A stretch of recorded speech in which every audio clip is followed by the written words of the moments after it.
அன்பான தேவஜனங்களுக்கு மேய்ப்பரு இரட்சகருமான இயேசு கிறிஸ்துவின் இனிய நாமத்தில் நல்வாழ்த்துகள். இன்றைய செய்தியின் தலைப்பு, பொன்னும் பொருளும் பாவத்தை சேர்க்கும். அதாவது பொருளுக்காக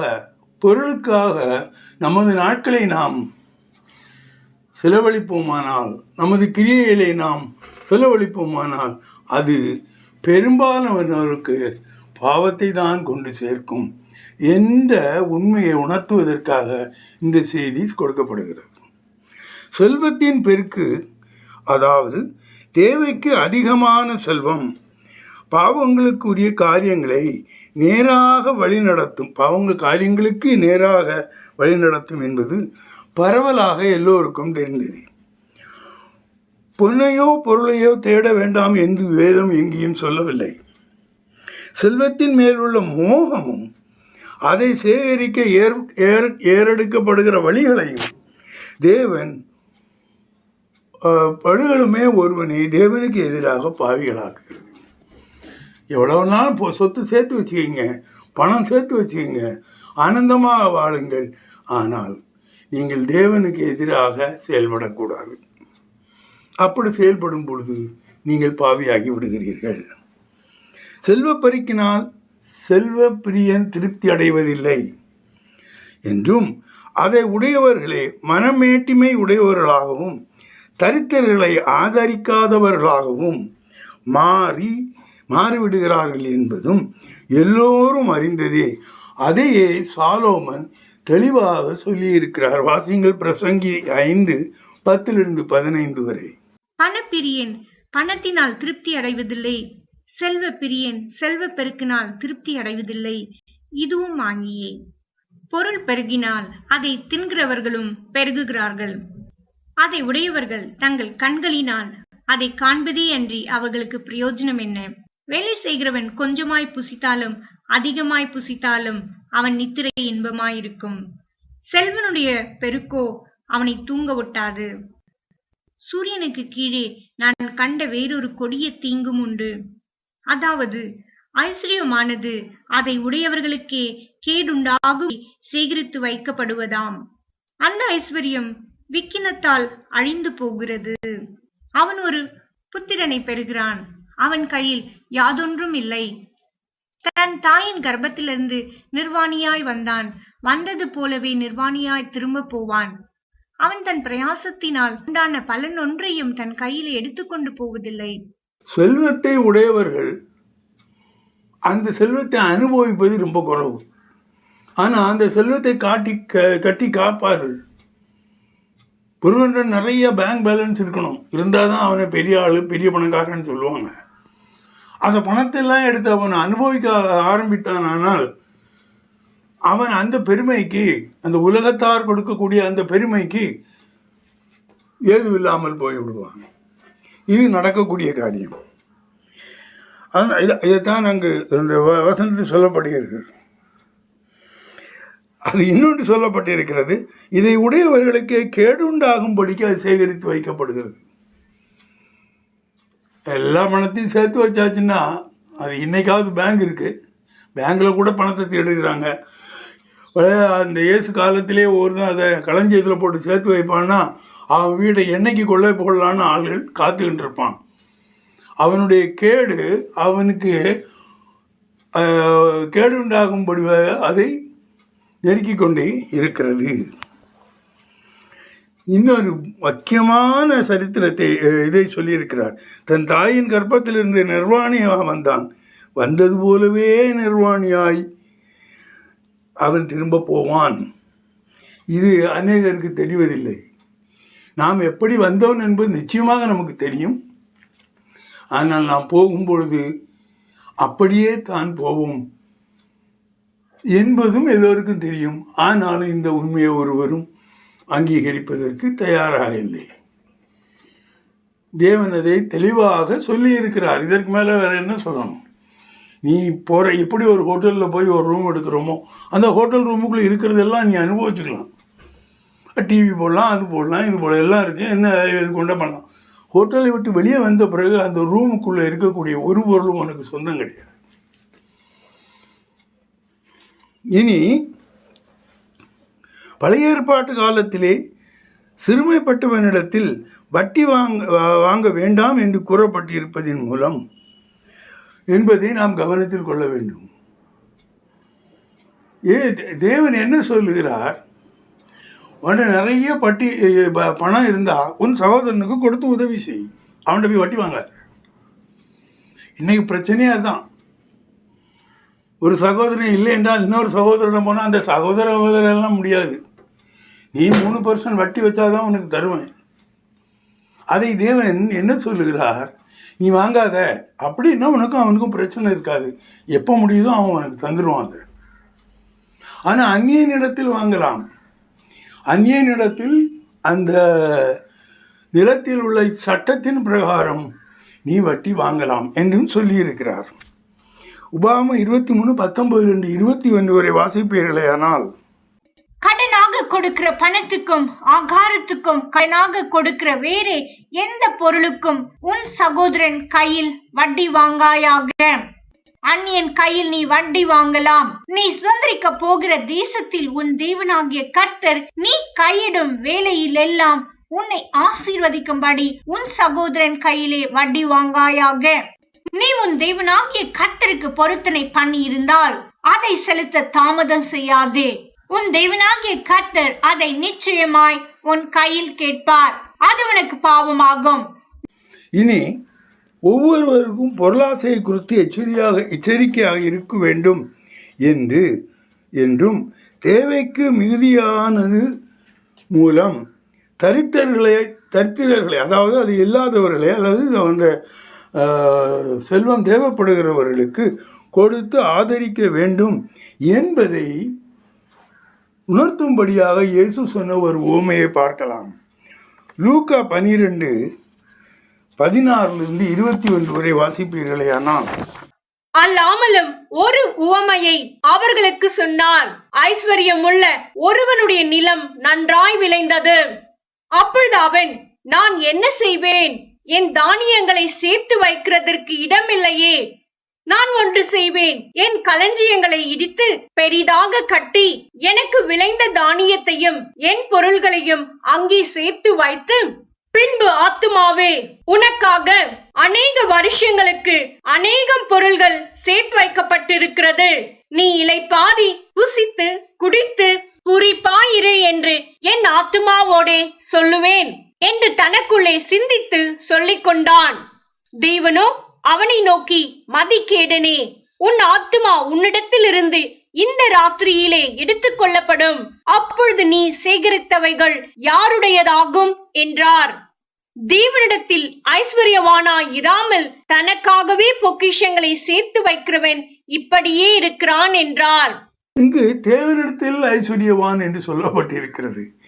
நீங்கள் தர்மம் செய்து கொடுங்கள், தர்மம் கொடுங்கள். தர்மமாக கொடுக்கறதுக்கு எவனும் திரும்பி அதை வாங்கிறது இல்லை. உதவி ஏதாவது உதவி தேவைப்படுகிறவனுக்கு உதவி செய்யுங்க. நல்ல சமாளின் கதையை படிச்சிருப்பீங்க. அங்கே ஒருத்தன் அடிபட்டு கிடந்தான், அவனுக்கு ஒரு உதவிகள் செய்தான் ஒரு சமாரியன் அது அவனுக்கு திரும்ப கொடுக்கப்படுவதில்லை. அப்படிப்பட்ட காரியங்கள் நீங்கள் செய்வீர்களே, ஆனால் நீங்கள் தேவனிடத்தில் ஐஸ்வர்யவானாக இருக்கிறீர்கள். நீங்கள் அப்படி செலவழித்த ஒன்றை எல்லாவற்றையும் அவர் திரும்ப கொடுப்பார். அதுதான் அதனுடைய அர்த்தம். மனிதர்களைப் போல் பொன்னும் பொருளும் சேர்க்க வைக்க தெரியாத பறவைகளையும் காட்டு புஷ்பங்களையும் பற்றி தேவன் என்ன சொல்கிறார்? இது இந்த சமயத்தில் சொல்லணும். இப்படி நிறையா வேணும், நான் களஞ்சியங்களெல்லாம் எடுத்து கட்டுவேன் என்று சொல்கிற மனிதனை பார்த்து சொல்லும் பொழுது அவர் இதையும் சொல்லுகிறார். காகங்களை பார், மற்ற மிருகங்களை பார், அவைகள் ஒன்றும் தனக்கு அன்னைக்கு வேணும் இல்லை. ஒரு சிங்கம் ஒரு வேட்டையாடணும், அன்னைக்கு சாப்பிட்டு அது மீதி அதில் போட்டு போயிடும். தேவைப்படும்போது ஃப்ரெஷ்ஷாக தான் போகும். அன்றன்றுள்ள ஆகாரங்களே அவர் அன்பனுக்கு தருகிறார். அப்படி தரும்படியாக தான் உன்னை படைத்திருக்கிறார். மன்னா விழுந்த பொழுது அன்றன்று உங்களுக்கு வேண்டிய மன்னாவை எடுத்துக்கொள்ளு. அடுத்த நாள் வச்சாச்சுன்னா அது பூச்சி பிடிச்சிக்கும். அது தேவனுடைய டிசைன் அல்ல. உங்களுக்கு அந்தந்து அவர் உங்களை வாழ்வழிக்க வைக்கிறார். அதுக்காக வேண்டி நீதியாக வரக்கூடிய பொருளை சேர்த்து வைக்க வேண்டாம் என்று நான் சொல்லலை. ஒருவன் சம்பளம் வாங்குவானா ஒரே அடியாக கொண்டு போய் ஒரே நாளில் தீர்த்து அந்த மாதிரி சொல்லவில்லை. நீதியான வழியிலே நீங்கள் செலவழிப்பீர்களே ஆனால் அதற்கு தேவன் அதற்காக உங்களுக்கு எதிர்த்து நிற்பதில்லை. இனி வேதம் சொல்லுகிறது, வாரி இறைத்தும் விருத்தி அடைவாரும் உண்டு, மாறாக அதிகமாய் பிசினித்தனம் பண்ணியும் வறுமையாகி போகிறவர்களும் உண்டு. தேவன் செல்வந்தர் மூலம் தரித்திரலை ஆதரிக்கிறார். அவர் டைரக்டாக இல்லாதவனுக்கு உதவி செய்ய மாட்டார், இன்னொருவர் மூலமாக தான் அதை செய்வார். நீங்களும் உங்கள் நீதியை பெற வேண்டுமானால் இயேசு கிறிஸ்துவின் மூலமாகத்தான் பெற வேண்டியது இருக்கிறது. அதே மாதிரியாக தான் இங்கே ஏழைகளை, பாராமுகமாக இருப்பவர்களை அவர் ஏற்றுக்கொள்வதில்லை. இன்னொரு உவமையை லூக்கா 16:19-26 வரை வாசிப்பீர்களேயானால், ஐஸ்வர்யமுள்ள ஒரு மனுஷன் இருந்தான். அவன் இரத்தாம்பரமும் விலையேற பெற்ற வஸ்திரமும் தரித்து அனுதினமும் சம்பிரமமாய் வாழ்ந்து கொண்டிருந்தான். லாசரு என்னும் பேர் கொண்ட ஒரு தரித்திரனும் இருந்தான். அவன் பருக்கள் நிறைந்தவனாய் அந்த ஐஸ்வர்யவானுடைய வாசல் அருகே கிடந்து அவனுடைய மேஜையிலிருந்து விழும் துணிக்கைகளாலே தன் பசியை ஆற்ற ஆசையாயிருந்தான். நாய்கள் வந்து அவன் பருக்களை நக்கிற்று. பின்பு அந்த தரித்திரன் மரித்து தெய்வ தூதரால் ஆபிரகாமுடைய மடியிலே கொண்டு போய் விடப்பட்டான். ஐஸ்வர்யவானும் மரித்து அடக்கம் பண்ணப்பட்டான். பாதாளத்திலே அவன் வேதனை படுகிற போது தன் கண்களை ஏறெடுத்து தூரத்திலே ஆபிரகாமையும் அவன் மடியிலே லாசருவையும் கண்டான். அப்பொழுது அவன், தகப்பனாகிய ஆபிரகாமே, நீர் எனக்கு இறங்கி லாசரு தன் விரலின் நுனியை தண்ணீரில் தோய்த்து என் நாவை குளிர பண்ணும்படி அவனை அனுப்ப வேண்டும். இந்த அக்கினி ஜுவாலையில் வேதனை படுகிறேனே என்று கூப்பிட்டான்.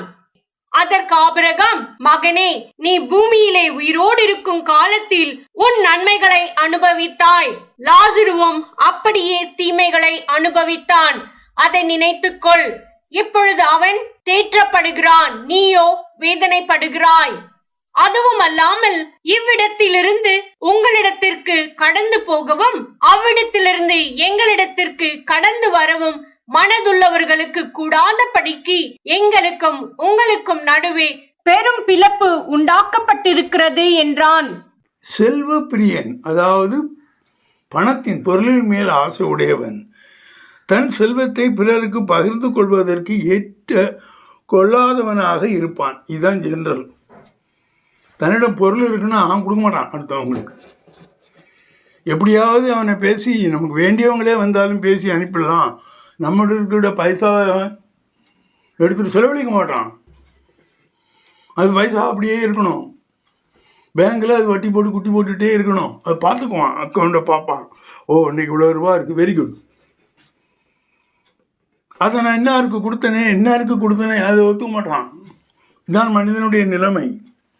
குறிப்பாக தரித்திரருக்கு கொடுப்பதை விரும்பாதவர்களாக இருப்பார்கள். ஏன்னா தரித்திரனுக்கு கொடுத்தா திரும்ப வராது, போனதுதான். அம்மா பிச்சைன்னு கேட்குறவனுக்கு நீங்கள் 10 ரூபா கொடுத்தா திரும்ப கொண்டு வந்து அடுத்த நாள் 10 ரூபா திரும்ப கொடுக்க மாட்டான். இப்படிப்பட்டவர்களை சாத்தான் அநேக சமயங்களில் அவனுடைய திட்டத்திற்காக உபயோகப்படுத்துகிறான். இந்த மாதிரியான சம்பவம் ஆதி திருச்சபையில் நடந்தது.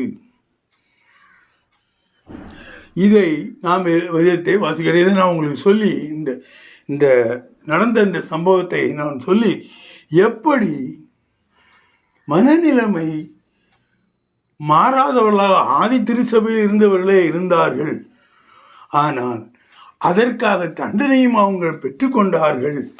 இன்னைக்கு வெளிப்படையான தண்டனைகள் நமக்கு கிடைக்காமல் இருக்கலாம். ஆனால் தேவனுடைய அந்த புஸ்தகத்திலே அது ஒரு கருப்பு மையாக மாறிவிடும். முதலிலே ஆதியிலே கிறிஸ்தபை கூடி வரும் பொழுது விசுவாசிகளுக்கு உண்டான எல்லாவற்றையும் விற்று கிரயத்தை சபையில் அப்போஸ்தலர்கள் காலடியிலே வைத்தார்கள். தேவைப்பட்டவர்கள் பகிர்ந்தெடுத்து கொடுக்கப்பட்டது. கிறிஸ்தவர்களாகிய மாறிய யூதர்களையும் யூதர் அல்லாதவர்களையும் யூதர்கள் வருத்தார்கள், அடித்து விரட்டினார்கள். இவர்கள் எல்லோரும் ஒரு இடங்களில் சில இடங்கள், அதாவது அந்த தேவாலயத்து காம்பஸுக்குள்ளே சில இடங்களில் போய் உட்கார்ந்தார்கள். சில சமயங்கள் சில விசுவாசிகளுடைய வீட்டில் கூடினார்கள். இப்படிப்பட்ட நிலைமை அங்கே ஏற்பட்ட பொழுது, ஒருவன் விசுவாசியாக இருக்கும் பொழுது அவனுக்கு உள்ள எல்லாவற்றையும் யூதர்கள் பறித்து கொண்டார்கள், அல்லது அதை பறித்து அவனே அதை அனுபவிக்காமல் இருக்க செய்தார்கள். அந்த சமயத்தில் என்ன சொல்லப்பட்டது என்றால், நீ இருக்கிறதெல்லாம் விற்றுட்டு மொத்தமாக கொண்டு வா. எத்தனை பேர் நம்ம இருக்கிறோம், ஏன்னா ஒன்றை மாதிரி தான் நிறைய பேர் இருக்கிறான் அந்த சமயத்திலே சபையிலே, ஆதி திருச்சபையிலே. ஒவ்வொருவருக்கும் தேவை இருக்கிறது. எங்கேருந்து தேவையை சந்திக்கிறது? இருக்கிறவன் கொடுத்தால் அதை இல்லாதவனுக்கு சேர்த்து பங்களிப்பார்கள். அதனால் எல்லோரும் தேவனுடைய பிள்ளைகளாக இருப்போம். இந்த கான்செப்டில் தான் அந்த காரியம் அங்கே நடந்தது. அப்போஸ்தலர் 4:32-35 37 வரை வாசிப்பீர்களே. ஆனால் விசுவாசிகள் ஆகிய திரளான கூட்டத்தார் ஒரே இருதயமும் ஒரே மனமும் உள்ளவர்களாயிருந்தார்கள். ஒருவன் ஆகிலும் தனக்குள்ளவைகளில் ஒன்றையும் தன்னுடையதென்று சொல்லவில்லை. சகலமும் அவர்களுக்கு பொதுவாயிருந்தது. கர்த்தராகிய இயேசுவின் உயிர்த்தெழுதலை குறித்து அப்போஸ்தலர்கள் மிகுந்த பலமாய் சாட்சி கொடுத்தார்கள். அவர்கள் எல்லார் மேலும் பூரண கிருபை உண்டாயிருந்தது. நிலங்களையும் வீடுகளையும் உடையவர்கள் அவைகளை விற்று விற்கப்பட்டவைகளின் கிரயத்தை கொண்டு வந்து அப்போஸ்தலருடைய பாதத்திலே வைத்தார்கள். அவனுக்கு தேவையானதற்கு தக்கதாய் பகிர்ந்து கொடுக்கப்பட்டது. அவர்களில் ஒருவனுக்கும் ஒன்றும் குறைவாயிருந்ததில்லை.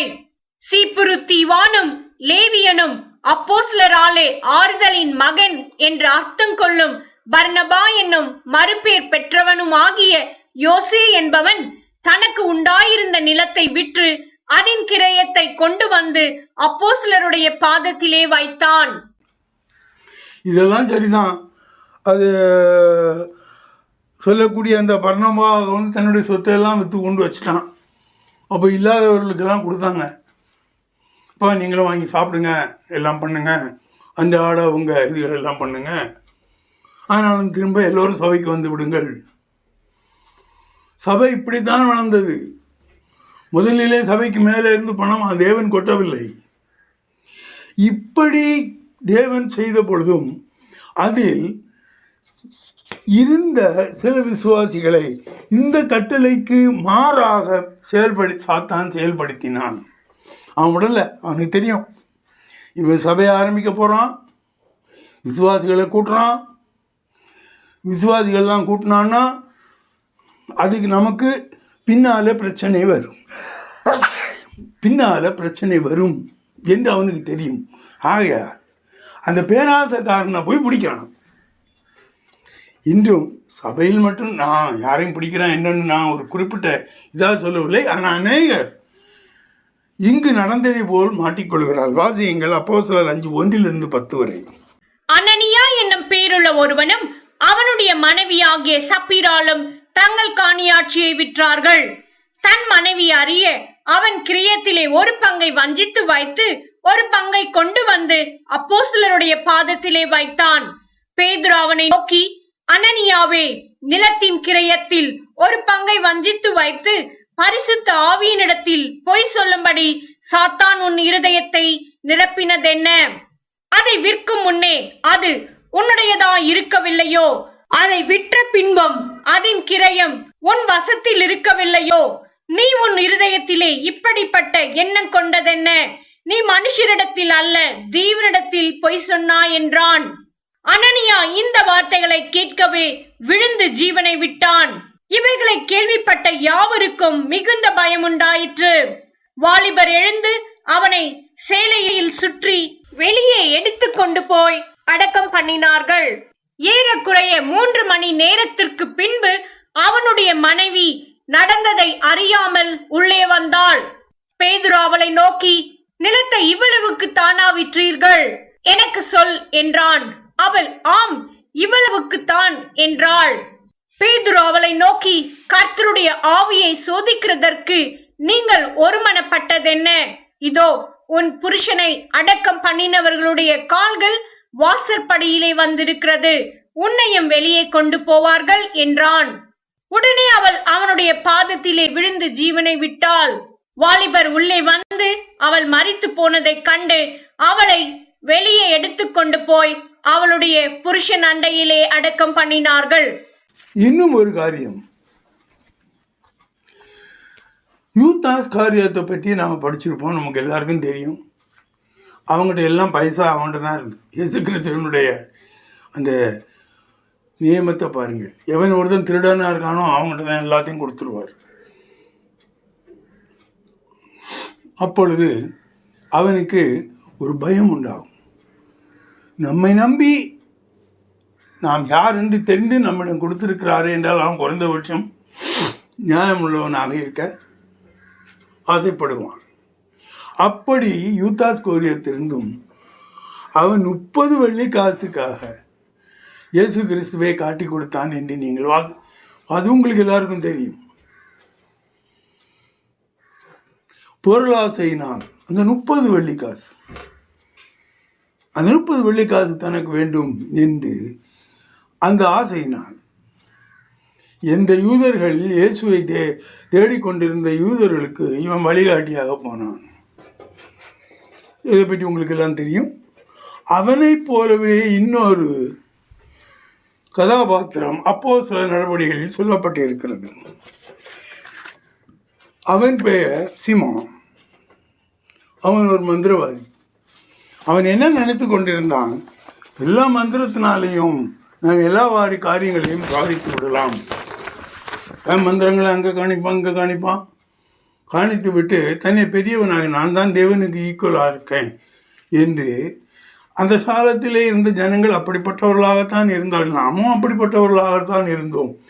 காரங்கள் வளர வளர அறிவு கூடவும், படிப்பதற்கு புஸ்தகங்கள் வரவும், நீதிகள் பிரசங்கிக்கப்படவும் அதை கேட்டு நாம் திருந்தி விட்டோம். ஆனால் அந்த காலத்திலே அந்த ஜனங்கள் அப்படி இருந்ததினால் அந்த மாதிரிப்பட்ட மந்திர சக்தியினால் செய்யக்கூடிய மந்திர தந்திரங்களினால் செய்யக்கூடிய காரியங்களை ஜனங்கள் ஏற்றுக்கொண்டதாக தெரிகிறது. மாயவத்தைக்காரன் சீமோன், அவனை பற்றி அப்போஸ்தலர் 8:9-11 வரை சொல்லப்பட்டிருக்கிறது. வாசியுங்கள். அப்போஸ்தலர் 8:9-11. சீமோன் என்று பெயர் கொண்ட ஒரு மனுஷன் அந்த பட்டணத்திலே மாய வித்தைக்காரனாய் இருந்து தன்னை ஒரு பெரியவன் என்று சொல்லி சமாரியா நாட்டு ஜனங்களை பிரமிக்க பண்ணி கொண்டிருந்தான். தேவனுடைய பெரிதான சக்தி இவன் தான் என்று எண்ணி சிறியோர் பெரியோர் யாவரும் அவனுக்கு செவி கொடுத்து வந்தார்கள். அவன் அநேக காலமாய் தன்னுடைய மாய வித்தைகளினாலே அவர்களை பிரமிக்க பண்ணினதினால் அவனை மதித்து வந்தார்கள். அவன் எல்லோரையும் பிரமிக்க பண்ணினான். ஏனென்றால் அவன் செய்த காரியங்கள் மற்றவர்களால் செய்ய முடியாது. மனிதனால் செய்ய முடியாத காரியம் தேவனால் மட்டுமே செய்ய முடியும். ஆகையால் இவன் தேவனுக்கு ஈக்குவல். இந்த மாதிரியான ஒரு பிரமிப்பை அங்கு உண்டு பண்ணினான். இனி அவன் அப்படி செய்து கொண்ட சமயத்திலே சமாரியாவிலே பேதுரு, பிலிப்பு, யோவான் இவர்களுடைய ஊழியம் எப்படிப்பட்டதாக இருந்தது. அவன் ஒரு இடத்துல அந்த மாதிரி ஊழியம் செய்கிறான், அதாவது சாத்தானுக்கு ஊழியம் செய்கிறான். இங்கு இயேசு கிறிஸ்துக்கு ஊழியம் செய்துள்ள ஊழியம் எப்படியாக இருந்தது என்பதை அதே அப்போஸ்தலர் 8:12-17 வரை வாசியுங்கள். தேவனுடைய ராஜ்யத்துக்கும் இயேசு கிறிஸ்துவினுடைய நாமத்துக்கும் ஏற்றவைகளை குறித்து பிலிப்பு பிரசங்கித்ததை அவர்கள் விசுவாசித்த போது புருஷரும் ஸ்திரீகளும் ஞானஸ்நானம் பெற்றார்கள்.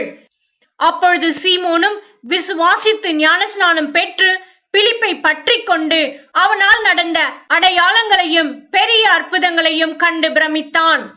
சமாரியர் தெய்வ வசனத்தை ஏற்றுக்கொண்டதை எருசலேமில் உள்ள அப்போஸ்தலர்கள் கேள்விப்பட்டு பேதுருவையும் யோவானையும் அவர்களிடத்திற்கு அனுப்பினார்கள். இவர்கள் வந்த பொழுது அவர்களில் ஒருவனும் பரிசுத்த ஆவியை பெறாமல் கர்த்தராகிய இயேசுவின் நாமத்தினாலே ஞானஸ்நானத்தை மாத்திரம் பெற்றிருந்தவர்களாக கண்டு அவர்கள் பரிசுத்த ஆவியை பெற்றுக்கொள்ளும்படி அவர்களுக்காக ஜெபம் பண்ணி அவர்கள் மேல் கைகளை வைத்தார்கள். அப்பொழுது அவர்கள் பரிசுத்த ஆவியை பெற்றார்கள். அங்கு ஒருவன் மந்திர சக்திகளை வைத்துக்கொண்டு அவன் பெரியவன் என்று சொல்லுகிறான். இங்கு ஒரு கூட்டம் இயேசு கிறிஸ்துவே பெரியவர், அவர் உங்களுக்காக மரித்தார் என்று இங்கு பிரசங்கம் பண்ணுகிறது. 2 பேர் இருக்கிறாங்க. அப்படி ஆனால் அவன் பார்க்குறான், அங்கே என்னடா இவனுங்க நம்ம சொல்கிற ஒன்று ஒத்துக்க மாட்டேங்கிறான், இன்னொருவரை ஒன்று நாங்கள் பிரசங்கிக்கிறான், அவரால் எல்லாம் செய்ய முடியும் என்று சொல்லுகிறான். அதே சீமோன் பார்த்தான். மாயவத்தைக்காரனான சீமோன் பணத்தினால் தேவனுடைய ஆவியின் வரங்களை பெற்றுக்கொள்ள ஆசையாக இருந்தான். அவன் என்ன நினைச்சான், பேதுரு கையை வச்ச பொழுது அவன் அங்கு சொஸ்தமானான். பேதுரு மரித்தவர்களையே உயிரோடு எழுப்பினான். இந்த மாதிரிப்பட்ட தன்மைகள் எல்லாம் அவன் என்ன நினைச்சான், கொஞ்சம் காசு கொடுத்து அவன் என்ன சொல்கிறானோ மந்திரம் சொல்லுவானா இருக்கும், அதே மாதிரி நாமும் வாங்கி கொண்டா இதோடையும் பெரிய மனிதனாகி விடலாம் என்று அவன் அப்போஸ்தலர் பேதுரு அழுகினான். அப்போஸ்தலர் 8:18-20 வாசிப்பீர்களே. ஆனால் அப்போஸ்தலர் தங்கள் கைகளை அவர்கள் மேல் வைத்ததினால் பரிசுத்த ஆவி தந்தருளப்படுகிறதை சீமோன் கண்டபோது அவர்களிடத்தில் பணத்தை கொண்டு வந்து, நான் எவன் மேல் என் கைகளை வைக்கிறேனோ அவன் பரிசுத்த ஆவியை பெறத்தக்கதாக எனக்கும் இந்த அதிகாரத்தை கொடுக்க வேண்டும் என்றான். பேதுரு அவனை நோக்கி, தேவனுடைய வரத்தை பணத்தினாலே சம்பாதித்துக் கொள்ளலாம் என்று நீ நினைத்தபடியால் உன் பணம் உன்னோட கூட நாசமாய் போக கடவது. பேதுரு சபிச்சு போட்டான். பிறகு அவனிடம் போய் இருந்து கூத்தாடி, ஆண்டவரே இந்த மாதிரி ஆயிடாமல் எனக்காக நீங்கள் ப்ரேயர் பண்ணி என்று அவன் கேட்டுக்கொண்டதாக அந்த வாசம் சொல்லி, இதையே இந்த நடந்த சம்பவத்தை நான் ஏன் சொன்னேன் என்றால், சபைகளிலே இது நடந்தது, இன்றும் நடக்கிறது. சபைகளிலே இருக்க ஜனங்கள் எல்லாவற்றையும் தேவனே செய்ய முடியும் என்றார்கள், இன்றும் தாயத்து கட்டுறதுக்கு போவாங்க. இல்லை என்று ஒன்று அடித்து கொடுத்து சொல்ல முடியாது. அவர்களுக்கு ஸ்ட்ராங்கான அந்த ஒரு விசுவாசம் இயேசு கிறிஸ்துவின் மேல் இல்லை. அடுத்ததாக, இவர்கள் இப்படி இருக்கும் பொழுது நிச்சயமாக நாம் ஒரு காரியத்தை செய்ய, இந்த மாதிரியான பணத்தை பெரிதாக எண்ணாமல் பிறருக்கு உதவக்கூடிய சிந்தனை உடையவனை பற்றி சொல்ல வேண்டும். சொல்லி நான் இதை முடிக்கிறேன். கர்த்தரால் புகழப்பட்ட நல்ல சமாரியன், எல்லாருக்கும் தெரிந்திருக்கும். பிரதிபலிதன் எதிர்பார்க்காமல் யூதனுக்கு உதவி செய்த சமாரியன். லூக்கா 10:30-37 வரை. இயேசு பிரதியுத்தரமாக, ஒரு மனுஷன் எருசலேமிலிருந்து எரிகோவுக்கு போகையில் கள்ளர் கையில் அகப்பட்டான். அவர்கள் அவன் வஸ்திரங்களை உரிந்து கொண்டு அவனை காயப்படுத்தி குற்றுயிராக விட்டு போனார்கள். அப்பொழுது தற்செயலாய் ஒரு ஆசாரியன் அந்த வழியே வந்து அவனை கண்டு பக்கமாய் விலகி போனான். அந்தபடியே ஒரு லேவியனும் அந்த இடத்துக்கு வந்து அவனை கண்டு பக்கமாய் விலகி போனான்.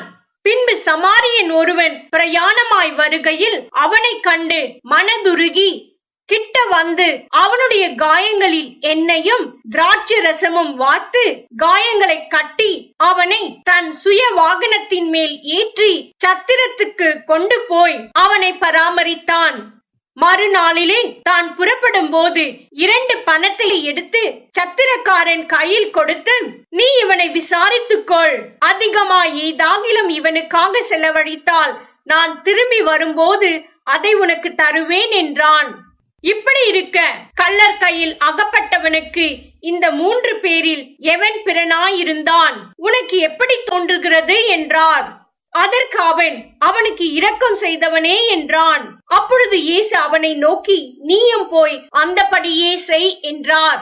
இங்கு எரிகோ பட்டணத்தை பற்றி ஏன் சொல்லப்பட்டிருக்கு? இந்த எரிகோ பட்டணம் லேவியருக்கு ஒதுக்கப்பட்டது.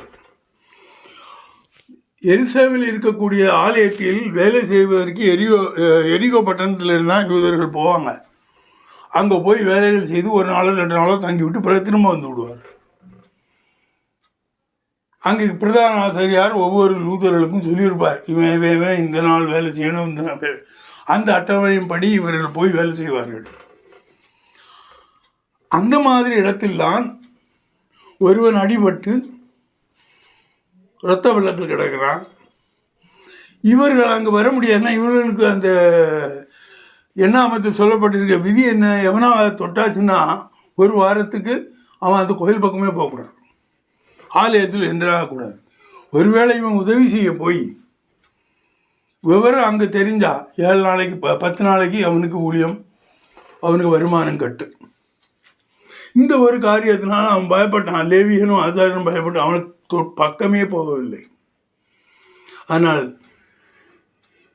தேவன் அதை விரும்பவில்லை. அந்த தேவன் எதை விரும்புகிறார் என்பதை சமாரியன் மூலமாக செய்தார். சமாரியன் யூதர்களால் வெறுக்கப்பட்டவன், அவன் மூலமாக அதை செய்து காட்டினார். ஆகவே பணத்தால் எவ்வளவோ நல்ல காரியங்கள் பிறருக்கு நாம் செய்ய முடியும் என்றாலும் அநேக தங்களுடைய சிற்றின்பங்களுக்காக நிறைய செல்வங்களை செலவழிக்கின்றனர். இருந்தாலும் கிறிஸ்து இயேசுவினுடையவர்களோ எல்லாருக்கும் நல்லதொரு பிறனாக இருக்க வேண்டும் என்று வேதம் சொல்லுகிறது. சிற்றின்பங்களின் மேல் பாவங்களை செலுப்பது வேதம் அங்கீகரிக்கக்கூடாது என்று. எப்படிப்பட்ட ஒரு கணவனாக ஒருவன் வாழ வேண்டும், எப்படிப்பட்ட தகப்பனாக ஒருவன் வாழ வேண்டும், எப்படிப்பட்ட பிள்ளையாக ஒருவன் வாழ வேண்டும் எல்லாம் சொல்லியிருக்கு வேதத்தில். அவைகளையெல்லாம் விட்டு மாறி நடந்து தன்னிடம் செல்வம் இருக்கிறதே என்று நடப்பவர்களுக்கு தேவன் அங்கீகரிப்பதில்லை. லூக்கா 15 நீங்கள் இளையகுமாரன் மூத்த குமாரனுடைய கதைகளை படித்திருப்பீர்கள். பிதாவிற்கு சித்தத்திற்கு எதிராக செயல்பட்ட எல்லாவற்றையும் இழந்து வந்து நின்றான். அந்த மாதிரி நாம் வந்து தேவ சமூகத்தில் இருப்பது நமக்கு நல்லதல்ல. ஒவ்வொருவரும் தம்மால் முடிந்த அளவு நீங்கள் பிறருக்கு கொடுக்கக்கூடிய சிந்தை உடையவர்களாக இருக்க முதல்ல அவங்கள மாற்றிங்க. அதன் பிறகு எவ்வளவு முடியுமோ அதை நீங்கள் கொடுங்கள். மனம் விரும்பி கொடுங்கள். கொடுக்க மனமெல்லாம் வந்துட்டானே அப்படிங்கிறது கொடுக்காதீர்கள். சந்தோஷமாக கொடுங்கள். தேவன் திரும்பவும் உங்களுக்கு நீங்கள் கொடுத்ததை உங்களுக்கு திரும்ப கொடுப்பார்.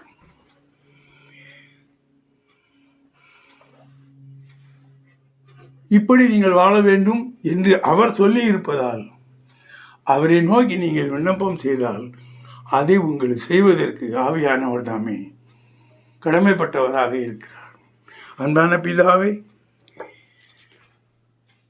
இன்றும் உமது பிள்ளைகளுக்கு அவர்கள் எப்படி இருக்க வேண்டும், பொருளாசை உடையவர்களாக இருந்து தரித்திரர்களுக்கு தான் செய்ய கூடிய வேளை அவர்கள் மறந்து போகிறவர்களாக இருக்கக்கூடாது. அதனால் என்னென்ன காரியங்கள் அவர்களுக்கு எதிராக வரும் என்பதை பற்றியும் நான் சொன்னேன். இப்படி நல்ல சிந்தை உள்ளவர்களும் தேவன் சொல்வது போல நடக்கிறவர் ஒவ்வொருவரையும் ஆவியானவர் தாமே பிரித்தெடுத்து அவர்களை சாத்தானை வந்து அண்டவிடாமல் அவர்களை தேவனுடைய வழியிலே நடக்க செய்து நித்திய ஜீவன் அடைவதற்கு தகுதியுள்ளவர்களாக்க அவர் செய்ய வேண்டும் என்று விண்ணப்பித்து அப்படி அவர் செய்ய போவதற்காக அவருக்கு கோடான கோடி நன்றியும் சொல்லுகிறேன். அன்பான பிதாவே, ஆமேன்.